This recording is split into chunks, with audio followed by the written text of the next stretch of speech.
Yeah. Hello there. Well, now, it's rather surprising. I am told I know your father is a doctor. Is it a very musical family you come from? Well, my brothers are very musical, and my mother is Irish, in fact, so I guess a lot of us get it from her. Where is she from? She's from Waterford. What was her maiden name? I don't think she'd like me to say. Why not? I think she wants the family to remain anonymous, just because, I mean, my family at the moment are getting a lot of people ringing them up and... Yes, I see. Bothered. Your father is not Irish? No, he's English. Well, if your mother's from Waterford, that means the Baldunican country and the Gilbert O'Sullivan country and the Dave Allen country, not to mention Waterford Glass and a couple of other things as well, so there's a fair old tradition of music there. You've been writing songs for how long now? I think easily 10 years, since I was a kiddie, you know. It's just been the thing I've always loved doing. I love music, and it's been my way of expressing myself. And I'm told you tried your first sample record when you were 16.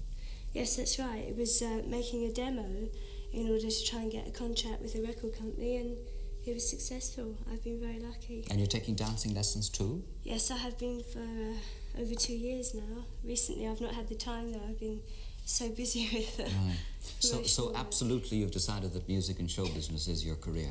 Music is, yes, for sure. Well, the dancing would give you a chance of you know, playing a singing, acting part and a musical part, indeed. So most extraordinary, the sources for your songs. I mean, Wuthering Heights. What other sources have you used? Well, that's the only book that I've actually written about. Most of my other inspiration comes from people.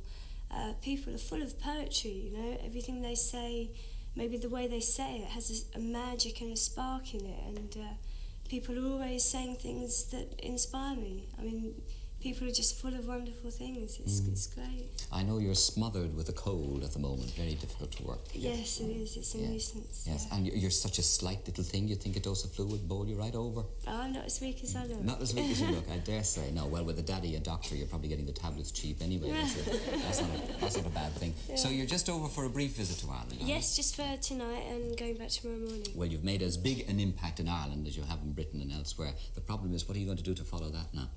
Well, all I can do is do my best, do what I've always done. Just keep writing and working. Have you another set of songs ready?